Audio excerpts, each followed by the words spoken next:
바벨론 포로 귀환 후에 그들이 돌아와서 이제 하나님의 은혜로 돌아왔잖아요. 그런데 돌아온 게 중요한 게 아니라 돌아와서 몸만 돌아오는 게 중요한 것이 아니라 그들의 삶이 돌아와줘야 돼요. 그죠? 그들이 바벨론에서 가지고 있었던 그 습관들을 다 버려야 되고 이제 새로운 삶으로 돌이킴의 은혜가 좀 필요하죠. 그래서 하나님께서 포로민들에게 두 가지를 재건하게 하셨는데 첫 번째는 뭐였죠? 성전, 그죠? 무너진 성전을 재건하게 하셨고 두 번째는 성벽. 그 성전은 뭐냐면 예배이죠. 그러니까 그들의 예배가 무너져 있었던 거예요. 그래서 예배를 회복하는 것이 첫 번째 중요하고요. 그리고 두 번째는 성벽을 재건하는 거였는데 무너진 성벽이란 말은 이 벽을 말하는 게 아니라 공동체를 말해요. 공동체의 거룩성. 공동체의 거룩성은 어디서 나옵니까? 성도들의 삶의 거룩성을 말하죠. 그 삶의 거룩성이 무너져 있었던 거예요. 그래서 예배를 회복하게 하셨고 그 다음에 그들의 삶의 거룩성을 회복하게 하셨어요. 그러면서 그들의 이제 그것을 헌신하죠. 그들이 헌신해서 그 성전을 재건하고 또 성벽까지 재건하고 나서 성도들이 스스로 모여요.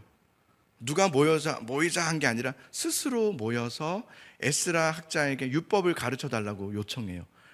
참 멋있어요. 율법을 들려주세요. 그래서 에스라 학자와 또 그 레위인들이 말씀을 가르쳐 주죠. 그래서 그 말씀을 들으면서 참회하면서 회개하면서 기도하기 시작하고 그렇게 이제 그들이 마음을 돌이키면서 거기서 딱 끝나지 않고 그걸 보면서 이제 부흥이라고 할 수 있는데 거기서 끝나지 않고 결단을 해요. 뭐냐면 우리가 주님의 법도대로 살겠습니다. 그 말씀대로 살겠습니다라는 결단과 헌신을 합니다. 그래서 그 헌신을 하고 결단을 하는 그 명단들이 바로 느헤미야 11장에 나오는 이름들이에요. 이들은요 어떤 사람들이냐면 그 중에서도 자신들의 삶의 터전을 버리기로 하고 예루살렘으로 들어오기로 이주하기로 서약해요. 예루살렘은요 살기 좋은 폐허였어요. 살기 좋은 상태가 아니라 폐허였어요. 다시 세워야 되고 거기서 다시 뭔가를 새롭게 한다는 것은 보통 어려운 일이 아니었거든요. 그런데 더 편안한 자신의 삶의 터전을 다 포기하기로 하고 예루살렘으로 이주하기로 결단하고 그래서 그 안에 결단만 하는 것이 아니라 믿음의 결단을 해요. 말씀의 결단을 하고 우리가 말씀에 순종하겠습니다. 11조를 드리겠습니다. 우리가 하나님 앞에 이방인과 혼인하지 않겠습니다. 이런저런 네 가지 정도를 헌신하고 결단하는 그 헌신의 서약서의 이름들이 바로 느헤미야 11장의 이름들이요. 그래서 이 이름들은요 여러분 나중에 시간이 되면요 한 번만 더 읽어주세요. 왜냐면은 이름들이 은혜로운 게 아니라 하나님께서 그 이름을 너무 귀하게 여기신다는 생각이 들었어요. 너무 고마워하는 것 같아요. 참 고맙다. 그래서 이 이름들은요 빠짐없이 다 기록하세요. 참 귀하다 생각이 들어요. 여러분 하나님은요 어느 날 우리들의 이름들도 다 알고 계시죠. 알고 계시고요 그 이름들을 기록하기를 원하세요. 근데 중요한 건 우리는 어떻게 기록될까요? 여러분들은 어떻게 기록될 것 같아요? 하나님 앞에. 요한계시록을 보면은 요한계시록에 마지막 그때에 이제 심판 때에 생명책이 펼쳐져 있다 그랬어요. 생명책이 펼쳐져 있는데 그 생명책 안에는 이름들이 기록되어 있다고 그랬어요. 어떤 이름들일까요? 어떤 이름들이냐면 구원받은 사람들의 이름들이에요. 그냥 구원받았다 이게 아니라 믿음으로 산 사람들이에요. 세상은 얼마나 힘듭니까? 믿음으로 산다는 게 여러분 쉬워요 안 쉬워요? 안 쉬워요. 어려워요.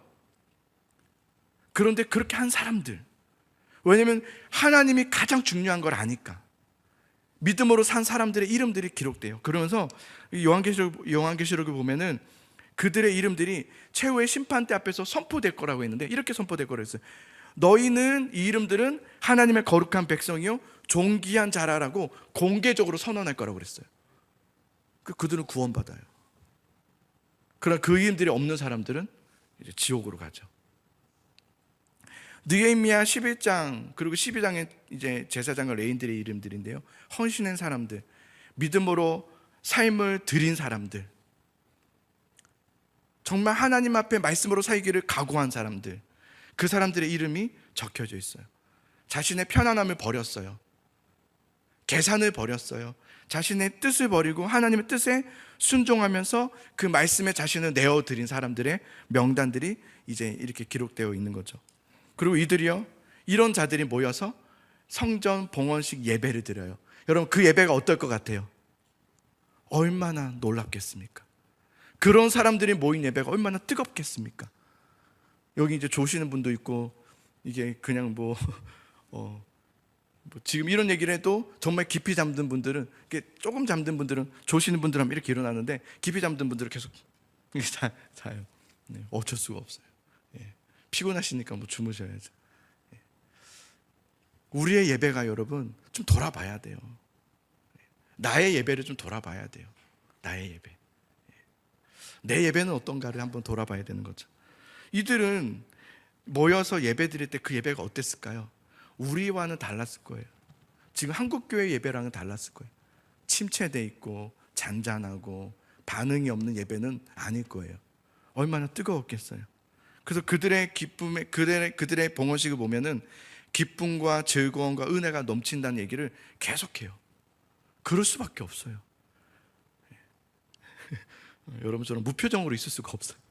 막 웃고 기쁘고 가만히 있을 수가 없어요. 이건 당연해요. 이 성전의 그 봉헌식을 이렇게 보면, 성벽의 봉헌식을 보면서 이들은 누구인가가 전 중요하다 생각해요. 이들은 말씀에 헌신한 사람들이었어요. 삶에서 말씀 앞에 자신을 드린 사람들, 결단한 사람들. 그러니까 그들에게는 예배의 기쁨이 있어요.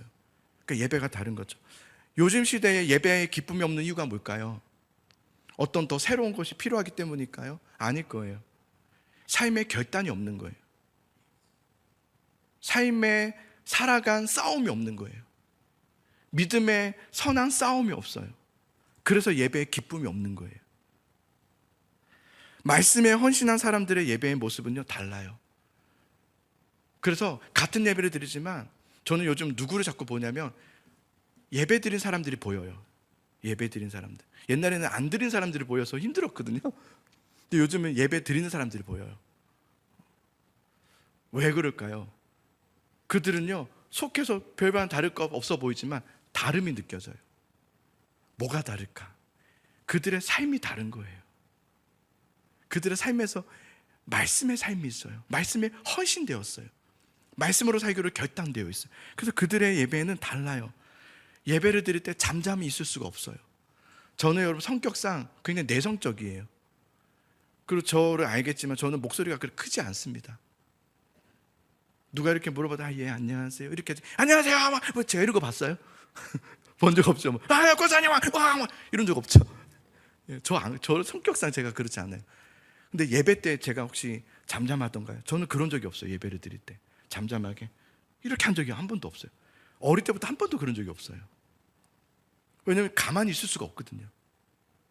예배는 성격으로 드리는 게 아니라 삶으로 드리는 거기 때문에 예배에서 잠잠하게 있고 막 이렇게 침묵하고 있고 좀 굳어 있고 이럴 수가 없더라고요.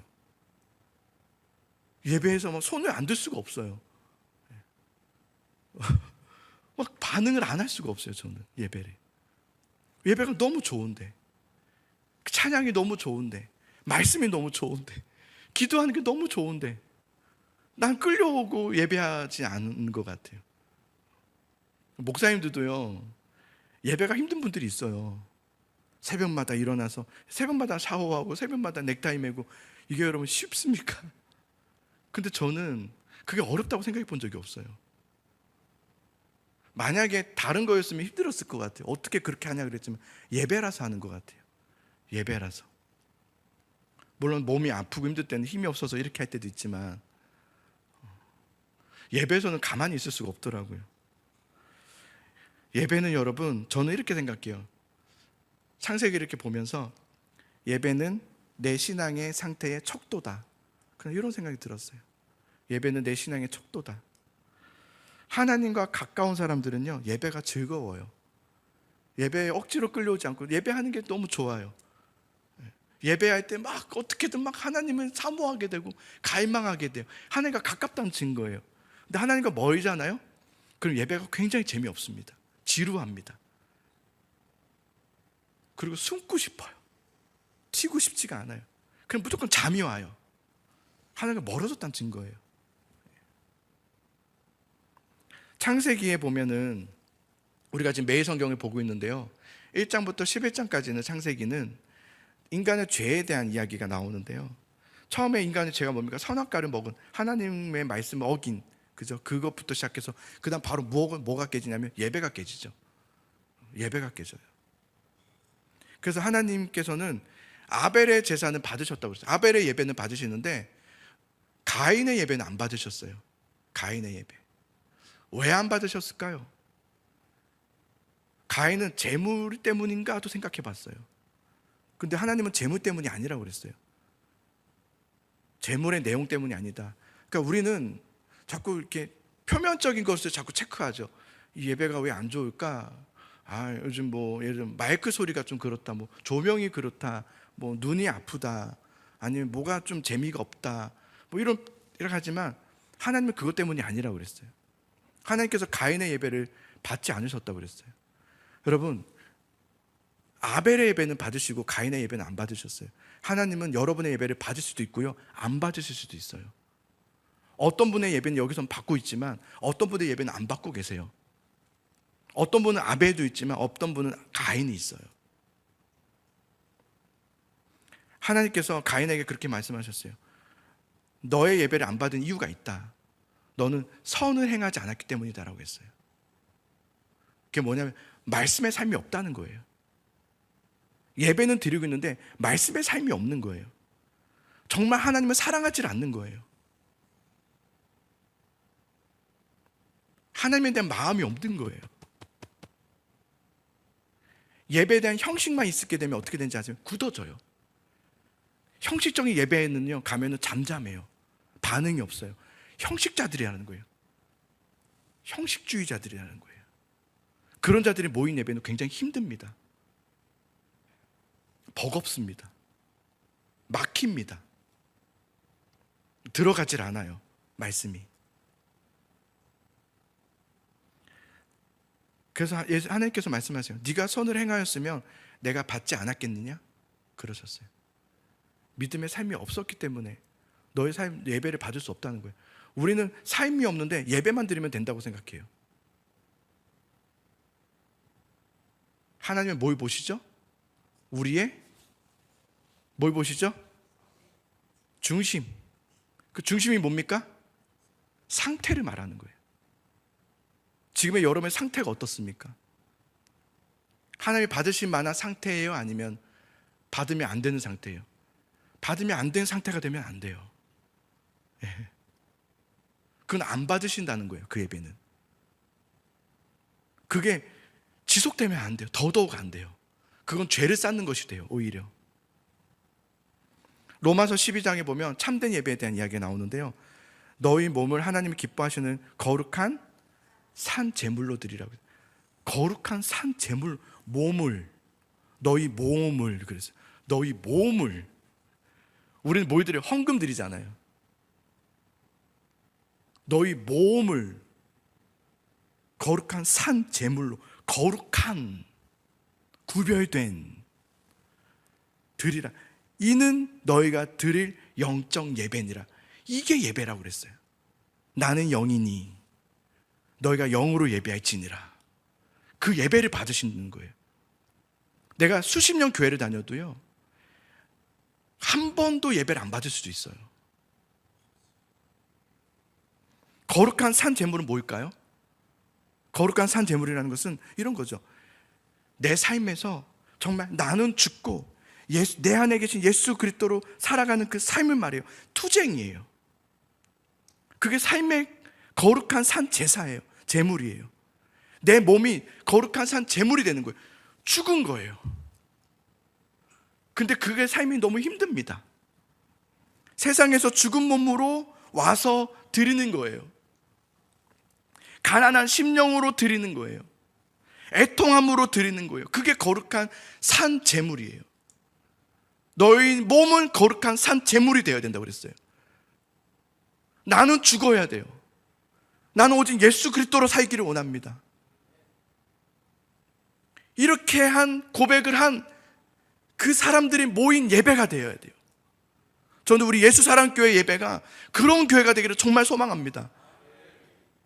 요즘 제가 계속 예배에 대해서 하는 얘기가 뭐냐면, 이런 예배를 우리가 드려야 되는데, 만약 내 예배가, 여러분의 지금의 예배가 침체돼 있다면 지금 여러분의 삶엔 영적 전쟁이 없다는 뜻이에요. 영적 싸움이 없는 거예요. 나는 죽고 예수로 살겠다는 싸움이 없는 거예요. 여전히 내가 살아서 내가 하고 싶은 대로 살고 내 뜻대로 살고, 그러니까 말씀이 필요 없어요. 매일 성경 관심 없어요. 왜냐면 내 뜻대로 살 텐데. 저는 매일 성경 왜 필요한지 아세요? 왜 매일마다 말씀이 필요한지 아세요? 하나님 뜻대로 살아야 되니까. 오늘은 어떻게 살았는지 모르니까. 저 오늘도 나에게 좀 말씀해 주세요. 그 매일 말씀을 읽지 않을 수가 없어요. 의무도 아니에요. 그냥 내 삶이에요. 다 잘할 수는 없어요. 넘어지기도 하고 주신 말씀대로 살지 못하기도 해요. 우린 늘 성공할 수 없어요. 늘 넘어져요. 그러나 저의 방향은 항상 일관돼요. 난 오늘 또 넘어졌지만 또 주님 앞에 나갈 거예요. 오늘도 말씀 펴고 또 묵상하는 거예요. 주님 말씀해 주세요. 그렇게 여러분, 이들은 그런 사람들이었어요. 그러니 그들이 모여서 성벽 봉헌식이 이제 시작되는 거예요. 그런데 오늘은 좀 주목할 것들이 뭐냐면, 이제 행렬을 하잖아요. 이제 성벽 봉헌식 행렬을 하는 데 있어서 주목할 것은 뭐냐면, 성벽은 이제 도시를 이렇게 둘러싸여 있잖아요. 그리고 그 위를 걸을 수 있게 돼 있거든요. 그리고 예루살렘 성벽은 어떻게 모양이 됐냐면, 이제 이렇게 동그랗게 돼 있다가 좁아지게 돼 있어요. 이렇게 좁아지게 돼 있어요. 이렇게 이런 형태로 돼 있어요. 그래서 이 느헤미야가요, 어떻게 하냐면 양쪽에서 출발하게 해요. 두 행렬을 만들어서 오른쪽 행렬, 왼쪽 행렬. 그래서 이쪽은 에스라가 맡고 이쪽은 느헤미야가 맡아서 두 행렬을 만들어서 이렇게 출발해요. 그래서 한쪽에서 같이 모여서 이제 거기서 예배를 드리는 거죠. 그런 식으로 이제 행렬을 만든 거예요. 그런데 이 행렬에서 제가 말씀 보면서 참 이게 주목해야 될 부분이기도 하고, 우리가 놓치면 안 되는 부분이 있다는 생각이 들었어요. 뭐냐면, 자, 이 행렬에서요, 제사장과 레위인들은요, 행렬의 순서를 보면 뒤에 있어요. 앞에는 성가대가 있고요, 그리고 그 뒤에는 평신도 지도자들이 있어요. 평신도 지도자들이 있고, 그 다음에 백성들이 있고, 그 다음에 제사장들과 레위인들이 있어요. 오른쪽도 그렇고 왼쪽도 똑같아요. 그렇게 이렇게 가게 됐어요. 오늘날로 치면 뭐냐면 이런 거예요. 보통 이제 행렬을 할 때 목사가 앞장서야 돼요. 항상 목사가 먼저 해야 된단 말이에요. 그런데 아니었어요. 누가 먼저 하냐면 지도자들, 중직자들, 장로님들, 권사님들, 안수지사님들, 그분들이 중직자죠. 그리고 구역장님들, 부장님들, 그런 분들이 먼저 앞서요. 그러고 나서 성도들이 따라가요. 그리고 나서 목사가 그들이 따라가요. 성경에 그렇게 돼 있어요. 목회자는요, 교회의 주체가 아니에요. 우리 대한예수교 장로의 헌법에도 마찬가지고 우리 정관에도 마찬가지고, 교회 주체의 주권은 누구라 되는지 아세요? 목사가 아니라 교회의 머리는 예수 그리스도시고 교회 주권은 성도들에게 있다, 그렇게 돼 있어요. 교회의 주체는 목회자가 아니에요. 목회자가 중심이 아니에요. 목회자가 앞장서 있고 목회자가 하고 있고 아니에요. 교회는 목회자가 세우는 게 아니라 성도들이 세우는 거예요. 교회는 여러분, 하나님 외에 왕이 없어요. 하나님만이 왕이세요. 우리에겐 직분이 있을 뿐인데요, 그 직분은 섬기라고 있는 것이지 어떤 주권을 가지고 하는 게 아니에요. 어떤 권위를 가지고 하라고, 하나님처럼 행사하라고 주어진 것들이 아니에요. 교회에 대해서 우리는 주인 의식은 가져야 되지만 교회에 내가 주인 노릇을 하면 안 돼요.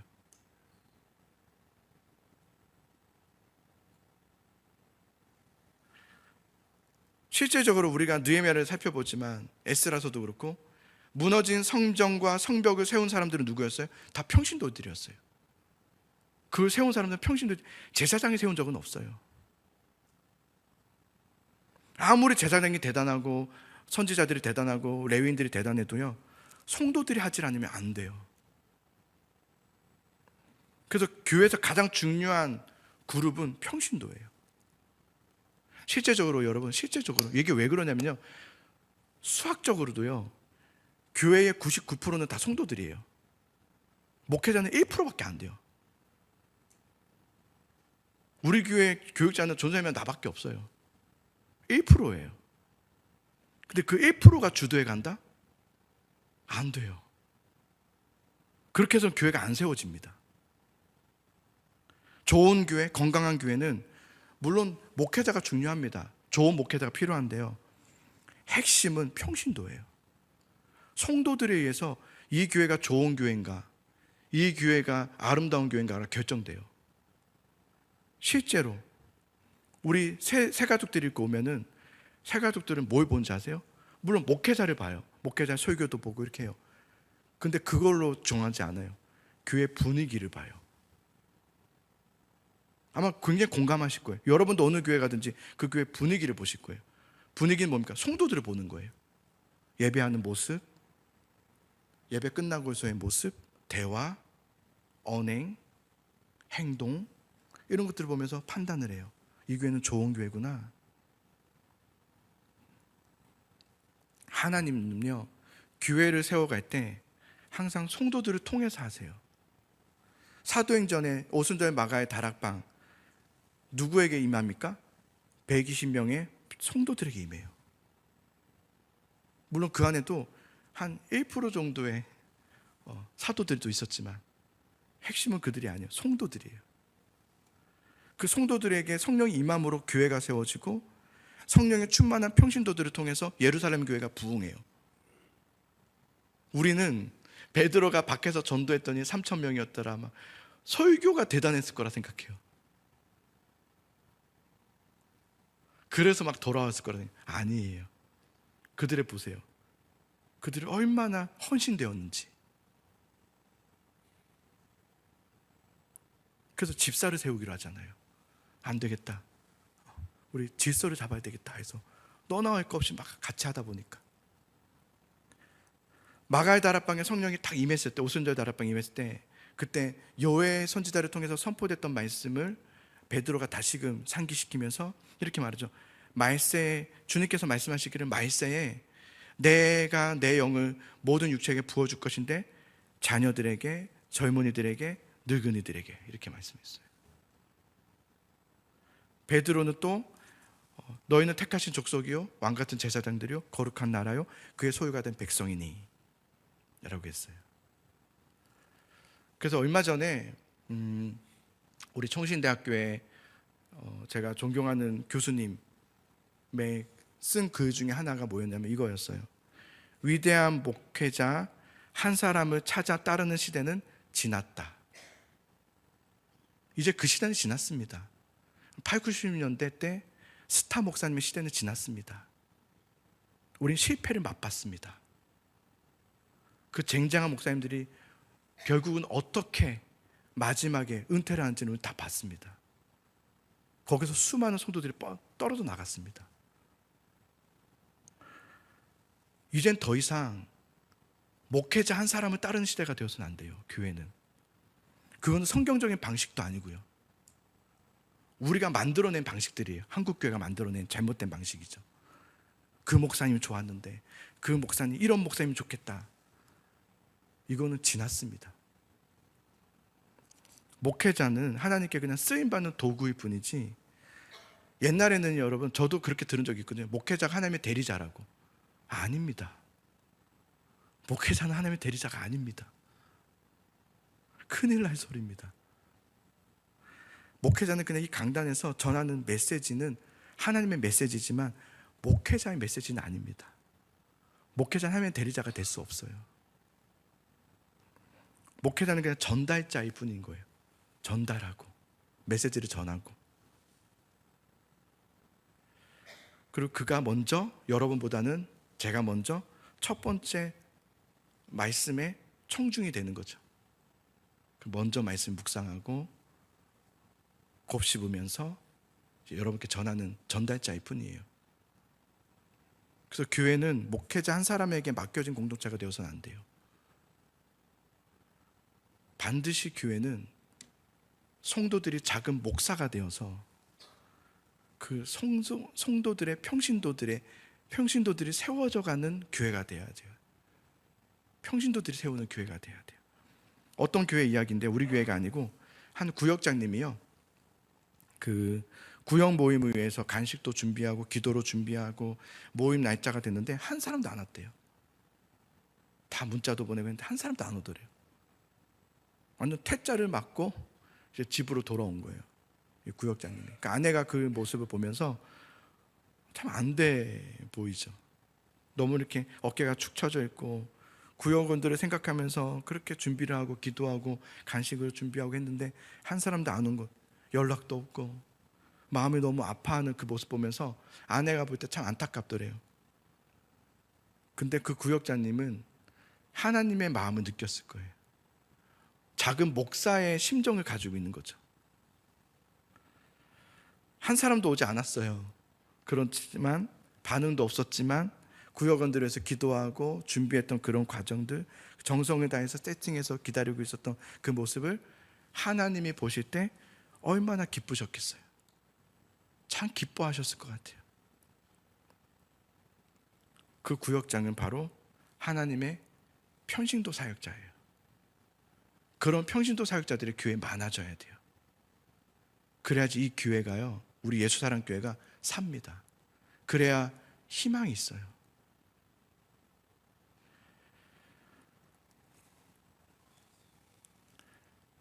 나이는 상관없어요. 우리는 주님 앞에 쓰는 것은 70세까지만 쓰는 게 아니라 이제 주님이 가시는 그날까지, 오라고 하는 그날까지 쓰임 받는 거예요. 법적으로 우리가 70세 은퇴를 하는 거지 사역을 은퇴하라는 게 아니에요. 그런 게 어디 있어요. 물론 이제 몸이 좀 허약해지고는 쉬셔야죠. 좀 쉬시고 이렇게 하는 건 맞아요. 그러나 할 수 있는 데까지 우리 하나님께 쓰임 받기를 갈망해야 되는 거죠. 어떻게 하면 아름다운 교회가 될 수 있을까? 저는 고민했어요. 우리 교회가 어떻게 하면 아름다운 교회가 될 수 있을까? 하나님을 바라보는 교회가 돼야 되겠죠. 같이 하나님만을 바라보면서 자꾸 옆에 사람 쳐다보지 말고 누가 왔네 안 왔네 이런 거 보는 게 아니라 우리가 모든 성도가 한 곳만 딱 바라봐야 돼요. 나는 그래서 성벽 모양이 이렇게 돼 있는 게 굉장히 의미가 있다는 생각도 들었어요. 한 곳을 향해서 가야 되는 거죠. 양쪽에서 이렇게 가잖아요. 그래서 한 곳을 향해서 모이기로 해요. 그곳이 어딘지 아세요? 성전에서 모이자고 그래요. 우리는 다 하나님을 이렇게 봐야 돼요. 그래서 함께 저와 같이 한 하나님인데 그 한 하나님을 같이 보면서 갈 때 그 교회는 아름다운 교회가 돼요. 서로 다름이 있지만 그것이 이해가 되는 거죠. 그리고 보듬어줌이 되고 품어줌이 되고. 그래서 교회는 여러분 모두가 하나님만 바라보게 될 때 기쁨이 넘치고요, 그 모임의 축제가 돼요. 근데 하나님을 안 보잖아요. 그 교회에 기쁨이 없어요. 하나님을 안 보면 기쁨이 안 나와요. 불평이 나오고 원망이 나오고 정죄가 나와요. 하나님만 바라보셔야 돼요. 부부간에도 믿음이 없다고 해서 그 부부에게만 관심 갖는 게 아니라 하나님을 바라보고 있으면 돼요. 그러면 그 가정에 기쁨이 있어요.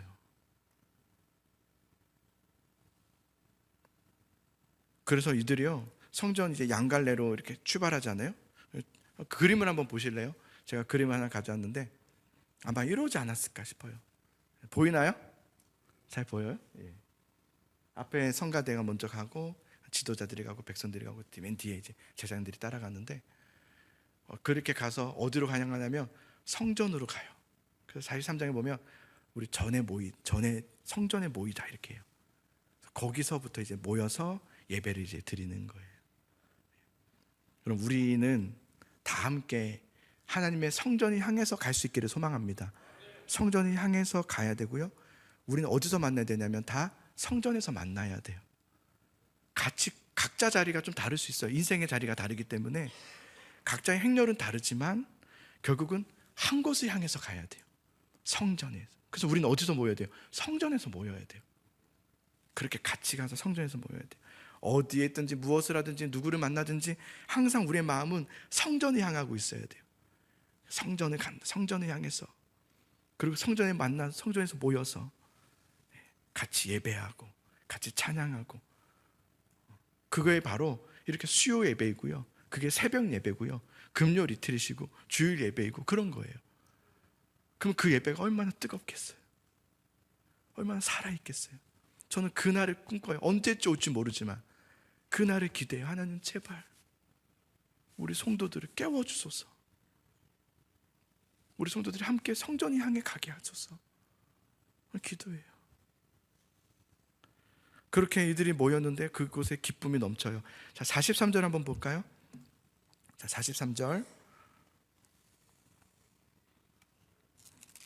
제 목소리가 좀 잔잔해가지고 피곤하시죠, 그죠? 자, 43절 같이 한번 읽어봅시다. 시작. 이날에 무리가 큰 제사를 드리고 심히 즐거워하였으니 이는 하나님이 크게 즐거워하게 하셨으니라. 부녀와 어린 아이도 즐거워하였으므로 예루살렘이 즐거워하는 소리가 멀리 들렸느니라. 멀리 들렸대요. 그러니까 얼마나 컸는지. 너무 당연하죠. 하나님 앞에 헌신된 자들이 모였는데 예배가 어떻게 잔잔할 수 있겠어요? 난리가 나는 거죠. 앞에서 막 찬양할 때 난리가 나는 거예요. 막 이렇게 품위를 지키면서 할 수가 없어요. 막 이럴 수밖에 없는 거예요. 그래서 여기서 여러분 밖에까지 막 들려야 돼요. 찬양 소리가, 기도 소리가, 예배 소리가 막 나가야 돼요. 여기 보면 12장만 봐도요, 감사하고 즐거워하고 노래하고 찬양하고 기뻐하고 이게 총 27, 21번이나 나와요. 12장에만 해도. 얼마나 이들이 마음에 기쁨이 회복되었는지. 이들이 왜 이렇게 기쁨으로 찬양하고 예배하고 있습니까? 믿음의 헌신과 성전을 향한 그들의 삶의 예배가 있었기 때문에 그들이 모임의 예배는 그럴 수밖에 없었던 거죠.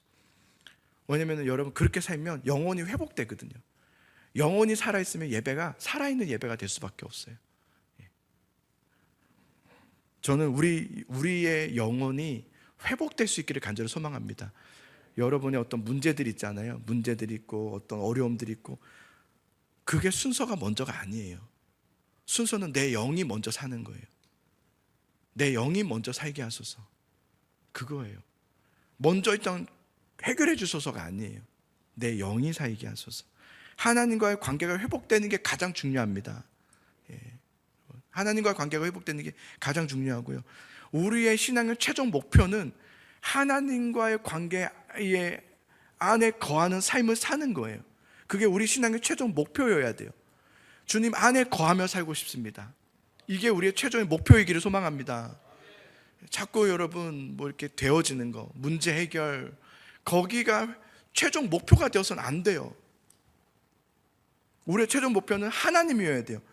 여러분이 지금 하나님 안에 거하고 있는지, 내가 그 은혜 안에 들어가 있는지, 아니면 은혜 밖에서 계속 은혜 부어주세요, 부어주세요 그러고 있으면 여러분 우리는 밑 빠졌어요. 아무리 부어도 차여지지가 않아요. 우리는 질그릇과 같은 존재이기 때문에 그래요. 우린 구멍 났어요. 그럼 어떻게 해야 돼요? 어떻게 하면 채워져요? 주님의 은혜 안으로 들어가면 돼요. 은혜 안에 들어가 있으면 채워지는 거예요. 근데 우리는 들어가지는 않고 자꾸 은혜만 달래. 이것도 해주시고 저것도 해주시고 은혜만 주시면 안 되겠습니까? 순서가 잘못됐다니까요. 그럼 그게 계속 반복돼요. 은혜 안으로 들어가는 게 최종 목표여야 돼요. 너희는 내 안에 거하라 그랬단 말이에요. 그러면 하나님 안에 거하는 것, 그것이 우리의 신앙의 최종 목표가 될 수 있기를 바랍니다. 그러려면 여러분 신앙의 결단을 하셔야 돼요. 내가 주님 안에 거하고 싶다면 어떻게 해야 될까요? 가만히 있으면 되는 게 아니에요.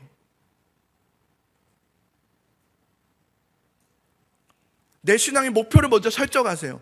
나는 주님 안에 정말 거하며 살고 싶습니다. 그리고 그것을 위해서 해야 될 게 있을 거예요. 말씀 기도는 당연합니다. 말씀 기도를 제외하고는 하나님 안에 거하는 건 불가능해요. 그건 당연한 겁니다. 하나님 말씀 앞에 들어가는 거, 말씀을 내가 읽어야지, 기도하는 거, 그리고 내가 그 말씀 주신 말씀으로 살아야지, 해보셔야 돼요. 용기를 좀 내서 해보세요. 근데 용기가 안 나죠? 왜 안 날까요? 안 되는 걸 아니까. 근데 여러분, 제가 이런 생각이 들었어요. 제가 여기서 적었는데 뭐라고 적었냐면 이렇게 적었어요. 못 지킬 것을 두려워하지 말자, 이렇게 적었어요. 우리는 이미 시작하기도 전에 안 될 걸 두려워해요. 난 안 될 거야. 이렇게 나는 결단해도 안 될 거야. 나는 넘어질 거야. 넘어질 거 두려워하지 말자. 왜냐하면 하나님께서 보면은 두려워하지 말라고 그래요. 넘어질 거 두려워하지 마라. 뭘 두려워야 되는지 아세요? 아무것도 하지 않을 것을 두려워해야 돼요. 아무것도 하지 않기로 하는 걸 두려워해야 돼요. 내가 오늘 또 아무것도 하지 않게 될까봐. 오늘 그렇게 말씀을 하나님께서 통해 들었지만 그럼에도 불구하고 나는 오늘 또 아무것도 안 할 거야 라고 할까봐 그걸 두려워해야 돼요. 그게 뭔지 아세요? 그걸 불순종이라고 하는 거예요. 불순종이 문제예요. 아무것도 하지 않는 것, 하나님께서 하라고 하셨지만 안 하는 것. 그러나 나는 넘어질 수도 있고 나는 다 완성할 수도 없지만 하겠습니다. 내가 그 말씀대로 살고 싶습니다라고 용기 내어 가면 어떤 일이 일어나는지 아십니까? 넘어져요. 잘 안 되기도 해요. 맞아요. 다 지킬 수가 없더라고요. 그런데 그건 맞는데 내 내면의 세계가 바뀌더라고요. 내 마음 중심이 바뀌어요. 그래서 저도 매일 넘어지지만 매일 일어나요. 오늘 또 새벽에 일어나서 주님, 오늘 하루도 주님 붙잡게 살게 해주세요. 저 내일 새벽 또 그렇게 할 겁니다. 그랬더니 어떻게 된지 아세요? 절망하고 자책하고 야 너는 아무것도 할 수 없구나 이런 생각이 아니라 기뻐요. 내면이 행복해요. 감사해요. 그게 바뀌어져요. 하나님과 함께함이 느껴져요. 그리고 예전에는 하나님 은혜 주세요 했다면 지금은 은혜 안에 들어가 있으니까 그게 너무 기뻐요. 그걸 경험해요. 그게 달라져요. 그러니 여러분, 믿음의 결단을 하면서 나아갈 수 있기를 간절히 소망합니다. 그러면 하나님께서 은혜 주시는 거예요. 해보세요. 내일 하고 내일 혹시 넘어지더라도 또다시 그 다음날 일어나면 돼요. 방향을 분명히 나는 하나님 안에 거하겠다, 은혜 안에 거하는 그 상태를 내가 가지고 하겠다 라는 마음으로 그것을 향해서 달려가고, 그래서 그것을 향해서 말씀도 읽고, 그것을 향해서 기도도 하고, 그것을 향해서 내가 하지 않았던 예배도 회복하고, 그것을 위해서 주셨던 말씀들 한번 해보고, 그런 용기를 여러분 가져보시기 바랍니다. 하나님은 항상 우리에게 해보라고 하지 하지 말라고 하지 않으세요. 해라, 가라 늘 그러잖아요. 해보라 그러잖아요. 부르짖어 보라 하잖아요. 해보십시오. 불순종하지 말고 아무것도 하지 않기로 하지 말고 해보시기를 간절히 소망합니다. 올 한 해 여러분 2026년 오늘 첫 수요 예배예요. 모르셨죠? 벌써 7일이 지났으니. 그러나 오늘 첫 수요 예배예요. 올 한 해 여러분 누구의 힘으로 사실 겁니까? 올 한 해는 정말 누구 힘으로 사실 거예요? 또 내 힘으로 사실 거예요? 이제 그러지 맙시다. 올 한 해는 한번 하나님 힘으로 한번 살아보는 거예요. 그래 내가 한번 해보겠습니다. 하나님, 내가 주님 붙들고 살아보겠습니다 라고 올 한 해는 정말 하나님 붙들면서 하나님 힘으로 살아보는 한 해가 될 수 있기 바랍니다. 그래서 송근 여신 예배 때 한번 봅시다. 하나님께서 우리에게 어떻게 하셨는지, 어떤 은혜를 주셨는지를 우리가 정말 깊이 묵상하며 감사하는 올 한 해에 또 송근 여신 예배를 맞이하면 좋겠습니다. 우리 같이 이 찬양